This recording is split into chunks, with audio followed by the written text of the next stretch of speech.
Dramatic testimony here on Capitol Hill, the first time that we've heard from law enforcement in public about the events of January the 6th.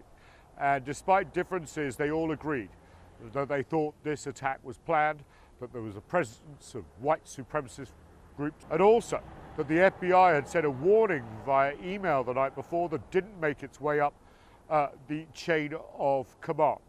And I can tell you that Stephen Sund, the former chief of Capitol Police, who resigned soon afterwards after the attacks, said it was obvious from the demonstrators that they had planned an insurrection. These people came specifically with equipment. You're bringing climbing gear to a demonstration. You're bringing explosives. You're bringing chemical spray. So dealing with 2 pipe bombs that were specifically, set right off the edge of our perimeter to, what I suspect, draw resources away. I think there was a significant coordination with this attack. You could tell that there was confusion as well as a big question. Why did it take so long for National Guard troops here in DC to be deployed?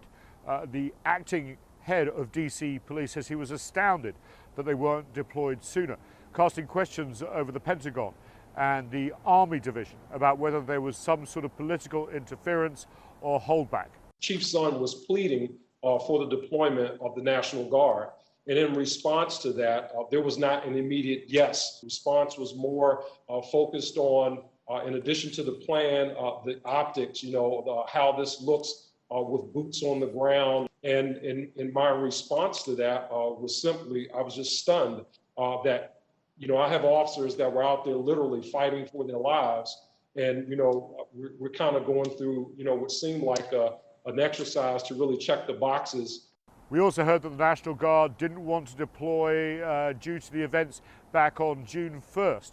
Remember when President Trump walked out of the White House with that Bible in front of St. John's Church and the crowd dispersal, the helicopters overhead during the Black Lives Matter protest. There were no helicopters that day, but they were needed that day when they weren't needed back in June. Lots of lessons to be learned. We've had an impeachment, of course, where the former president was not convicted of inspiring an insurrection, but there'll be more inquiries.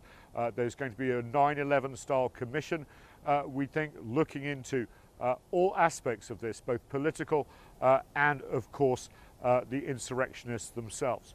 White domestic supremacist terrorism is very firmly on the agenda. What lessons America can learn about the threat to its democracy are going to be learned, and learned soon.